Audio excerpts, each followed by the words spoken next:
दर्शन घ्या. पप्पा दर्शन घ्या. डोकं टिकव. डोकं ठेवा. डोकं ठेवा. फ्रेश झाला श्री? बाप्पा कुठे आहेत? आणि सांगा सर्वांना गणेश जयंतीच्या खूप खूप शुभेच्छा.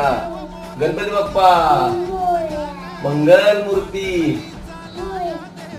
लाभ द्यायची ना तशी डेटाला. लाभ द्यायची ना डेटाला. तर आज आहे डेटाचा उपवास आणि उपवासासाठी प्रियंकाने मन लावून जेवण बनवलं आहे.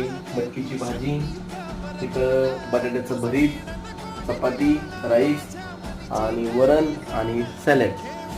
तर श्री स्वामी समर्थ महाराज तुम्ही आमचा नैवेद्य स्वीकार करून घ्या. श्री स्वामी समर्थ. आणि आमचा श्री पण म्हणतो म्हणून श्री श्री स्वामी